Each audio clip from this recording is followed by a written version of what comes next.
Hi, welcome to my studio. For those of you just following me, this is one of my first videos where I'm actually in it.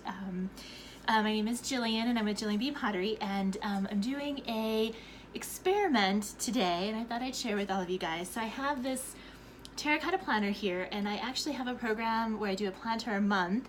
This is one of them. I chipped it when I was unloading it from the kiln, so it's got a little bit of flaw. So I thought this would be a good planter to experiment with. So I'm going to do some underglazing work and use it as a stain versus as an underglaze, kind of use it a little bit differently. So I have ivory beige, turquoise, and deep yellow. So we'll see how this comes out. I have no idea, by the way. And so I used to teach classes in a couple places, and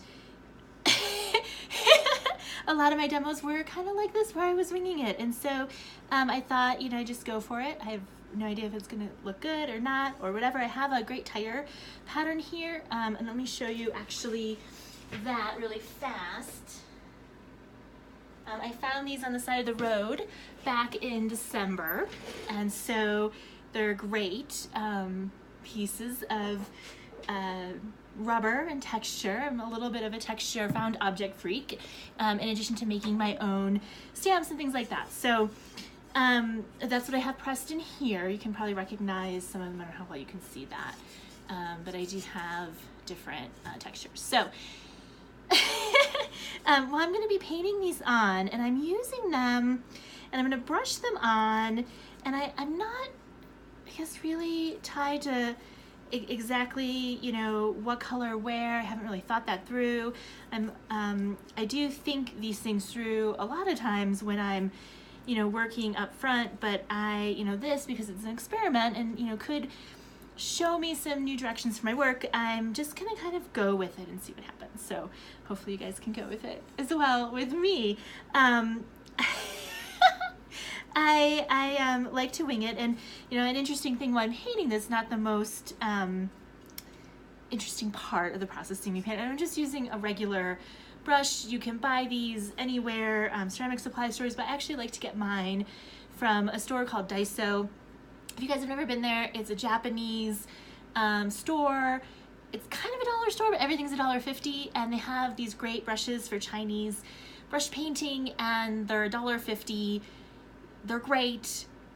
Don't spend more money than that. It's ridiculous. So Daiso is my go-to for these brushes, and they're in the calligraphy Chinese paint brush painting section. Just, you know, don't look in, like, they do have pottery. They do have some pottery tools, but they don't you know, have tons or anything like that. And they're not the best. They're plastic versus wood, so they kind of stick to the clay, but the brushes are top notch. I buy them every time I go, even if I don't need any, because I love them that much. So so anyways, I'm painting this on, and as you can see, my style of demoing is a little bit loose. I also really like to, you know, while I'm brushing these, you know, I'm using, you know, just some basic brushes. I like these brushes from Daiso for Chinese brush painting, and this is a more traditional hake style brush that you can get Pottery Studio wise. You know, so I have a couple of different ones. I do have some more traditional things as well. Not, you know, only a dollar store girl. Often a dollar store girl, but not only. And I like to, you know, I guess talk and explain while I'm doing this. It's kind of the boring part of the demo while you're watching me. I don't even know if you can see this on camera. Actually, now that I'm looking at this, I should hold it higher, or really refine my camera technique here. But I want to share a couple of things, you know, in terms of finding found objects for textures and stuff like that while I'm painting here. And I'm just, as you can kind of see, being really messy with my painting because I'm going to be sponging it back. I'm using this more as a stain, as like an oxide or something like that wash than I am an underglaze. So I don't have to be perfect. It doesn't have to look good. It doesn't have to look pretty at this stage. So, you know, that's right at my wheelhouse and alley. So hopefully that's up yours too. So, you know, in terms of finding found objects, I like to pick up things in parking lots. I like to, in this instance, I stopped by the side of the road. I don't recommend that. It wasn't the safest thing I've ever done. In fact, I was there and I actually, some very great, gentleman, good Samaritan type person saw me cross the highway.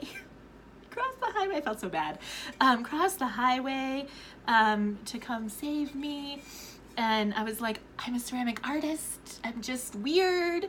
And he's like, I thought you were in trouble. I'm like, no, I'm good. So sometimes it leads me to strange things.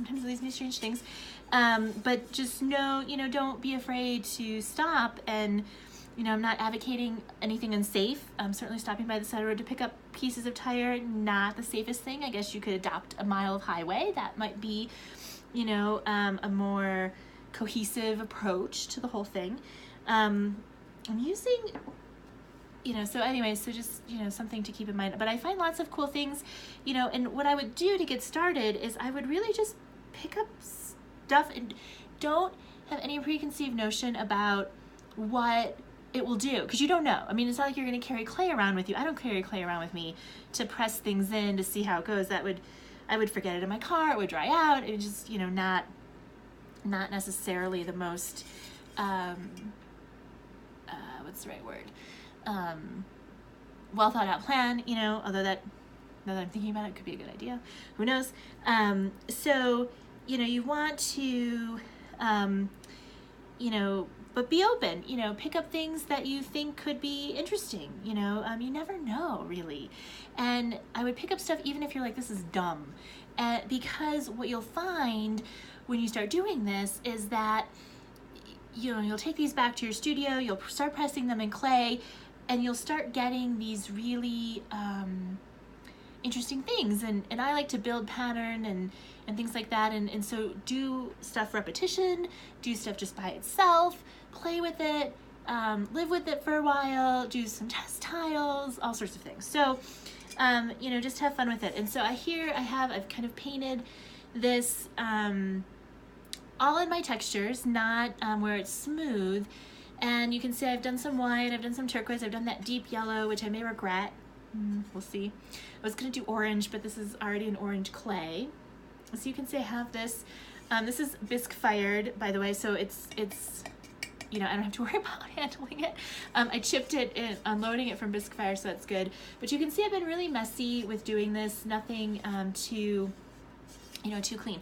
And I have here a bowl of water and a sponge, and you can get these sponges at dollar stores and things like that, and cut them up. Don't be afraid to cut them up. Mine is, as you can see, a cut up sponge. The round sponge that they sell forever, official throwing tool. Don't waste your money, just cut your own sponge. Okay, so I have this, and what I'm gonna do is I'm gonna let this underglaze dry. It's mostly dry because this is bisque, so it's gonna suck up that moisture much more readily than if this was green clay. Even if it's bone dry, it's gonna take longer. So, and I'm gonna take this, and what I'm gonna do is I'm gonna start roughly, and you're sponging this back. And when you do this, you want to get your sponge wet, but then really wring it out. Don't have water dripping off of it. You're going to have a little bit of that, but you don't want to add so much water that you go crazy. I mean, you could always add back more, but Underglaze is not necessarily, your world's cheapest purchase, if you will. And, this is kind of a great way. It's almost like a distressed look, because you're doing this. I don't know if you can see how I'm doing this. It's hard to do this and look at the pot and look at you guys at the same time. So I'm doing this backwards for you, not for me. Okay, so luckily I'm experienced working backwards. So you can see I've started to pull this out. I've started to clean up that edge. And so, by not having so much water in my sponge, I'm actually able to clean this up without getting too deep into these textures. And these are not maybe the most ideal textures. They're kind of, because they're the tire parts, they're kind of wide, and they're kind of, what's the right word? Not necessarily, thin lines, which if that was the case, a more detailed texture, I'm gonna get much more control at leaving the underglaze behind just where I want it. but this is kind of nice. You'll see here, you know, as I'm doing this, I left the underglaze behind in that divot of the texture, and I cleaned up around, but I did get a little bit of the middle. So that's what you can kind of expect to see with these bigger textures is, you know, you have this more distressed look than not. And so this, you know, really gives you kind of a look. And I kind of like this. This is kind of what I'm going for. I don't want anything too, my style is not overly precise, or I'm using tire parts, people. You know, it's not overly precise or perfection oriented. And so, you know, having the damper sponge as I go through and do these things, I can really start to see, you know, pull this out. But I'm not, if my sponge was sopping wet, I would be pulling almost all of this out because the water would be running everywhere. I would have less control.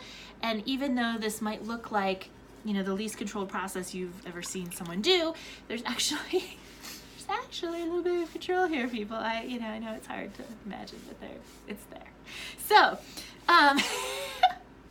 this is me. For those of you who've, you know, maybe followed other videos I've done before, I kind of did stop motion animation. I've never really done anything where I was standing in front of a camera. I've taught for a while in front of people, and so I'm kind of using my teaching style to do this with you guys. And so I hope you bear with me, and I hope this is at least entertaining, if nothing else. I try to be entertaining. But you can kind of see, you know, as I'm doing this, that I'm leaving this, you know, and I'm getting, you know, kind of a distressed look all around. I haven't decided yet, I don't know if you guys think, I haven't decided yet if I'm going to do a clear glaze or not. I don't actually normally work in low fire clay. I have this low fire clay from a special project that I did, a custom order. And so I'm kind of, you know, it's kind of fun because I get to experiment more and really, you know, see where this goes. I got these underglazes from a friend of mine.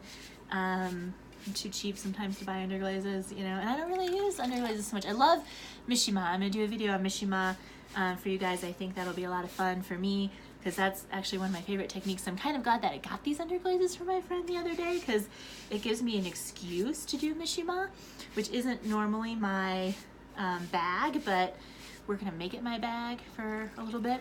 So let me try to get more of the pot in front of the video. And you can, you know, hopefully you're seeing that, you know, as I'm doing this, I'm not being the most precise about it. And I kind of like that. And I'm, you know, you can see I kind of took some off there. I like that idea that this is things don't have to be perfect. And I really like that idea of non-perfection in my work. You know, I do a lot of repeating patterns. If you visit my website, JillyBeanPottery.com, you can click through to my shop to see my current stuff. But you can also click on my gallery and see kind of the breadth of my work and various shows that I've done in the past and things like that. So I would encourage you to do that to see, you know, kind of, I can be a little bit, you know, perfectionist sometimes, you know, but I'm really loose in a lot of things. And I like this idea of, you know, using this more as a wash. So, you know, I've painted it on and I'm taking it off, and it actually mimics a lot of the style of Mishima. I'm just gonna have a little bit different look because when you do Mishima, you do it at the wet clay stage. And so you're gonna lay down a texture, you're gonna potentially make the work, you're gonna inlay a color, messy paint it just like I did here, but you're gonna scrape it and sand it off. And so that's the next video I'll do, that I wanna show you guys how to do that process. But you know, here, when you do that and you're scraping, your texture gets lost a little bit. It's really truly that inlay of color, and you almost have a smooth surface because you're filling that texture and you're evening it out. Whereas with this, because I'm really mimicking that process, but because I'm doing it at bisque and wiping with the sponge, I'm really getting this, and I'm gonna maintain my texture, my raised texture, my three-dimensional aspect of it. I mean, there's still, you know, if you're looking at this, you know, idea of texture. I mean, you know, what is texture? Texture can be pattern. Texture, you know, in a two-dimensional piece is really about the illusion of texture, not so much that it has to be something you can touch and feel. And so, you know, here with the Mishima, I'm going to get that more illusion of texture. Whereas with this version, this, you know, kind of using it as a wash, you know, and I didn't talk about this. I didn't do like X number of coats. So, you know, a lot of times they'll talk about underglaze and they'll talk about, well, you need to have 2 to 3 coats to get good coverage. I'm really loose with this. And I think that distressed look will really, you know, sing on this pot. You know, I don't want this to be, you know, this is kind of a rustic planter. It's in terracotta. I want it to be fun. I want it to be loose. I want these, you know, lovely, you know, pops of color of white and turquoise and the deep yellow, which I'm not sure that I should have done, but we're going with it. It's an experiment. This is just me, people, by the way. Sadly, this is just me. So, you know, so I'm doing this, and I didn't want this to be one of those things where I'm, you know, having a certain level of coverage or anything like that. And so you can see, you know, as I've done this, I'm going to slowly turn this around and angle it a little bit. You can see, you know, I've cleaned up around the textures. Some of it, you know, I've lost some, and I've revealed, you know, some of the lines and the distressing, but it's really a pretty distressed look. And obviously it's not fired yet, so there's definitely going to be a brightening of some of these colors. These are all, let me just show you the bottles really fast.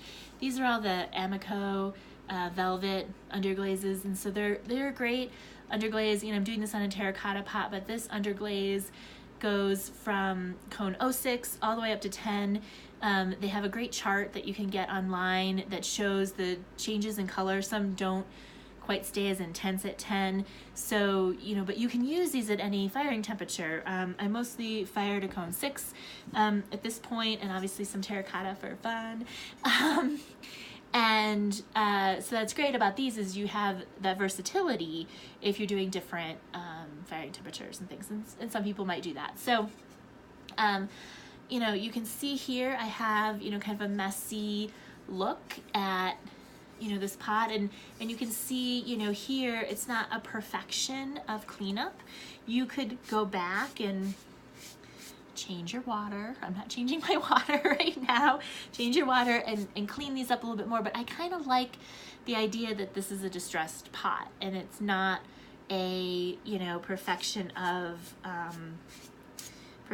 fill-in. You know, it's just an experiment, and, you know, it's gonna be what it is, you know. And I find that a lot of times my experimental work and play leads me to a lot of new ideas. That's what I think I love so much about found objects, like these tire parts, is, you know, what am I doing with this, right? It's very industrial, it's very different, you know, and I look at this and I'm thinking of these, you know, lines here, but really when I pressed it in, I got more of these. And so that's the part that you don't always, you know when you pick up a piece. You know, I'm thinking, ooh, these lines is like kind of oversized honeycomb, but no, I got this.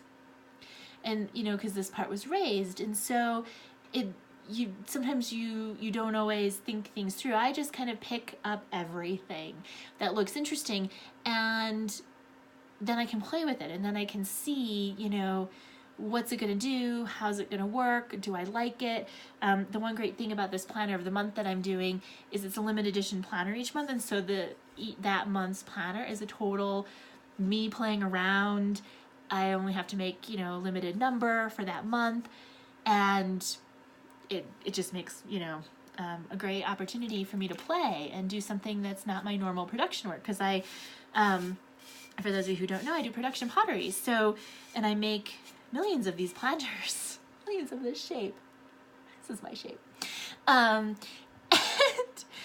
you know, it's fun to change it up a bit occasionally. And so, you know, it's important, I think, to do those things. It's important to play. And so, you know, things you pick up on the side of the road, I did not sanitize these, but a lot of times I'll pick up things and I will scrub them to death. I have soaked things in bleach because I wasn't sure where they had been, or they smelled weird. You can do all of those things. Just be cognizant of what material it is, you know, before you soak it in something that may destroy it, you know. Usually soaking it in soapy water is enough. So anyways, thank you for listening to me go on about my experimental planter today. So I will post an update to this blog post and show you the finished result. It should just simply be this, but a little bit brighter. But you know, it's good to, I think, share that as well. And hopefully, you know, you guys will tune in again when I do some more stuff. So anyways, thanks for joining, and I'll see you guys later.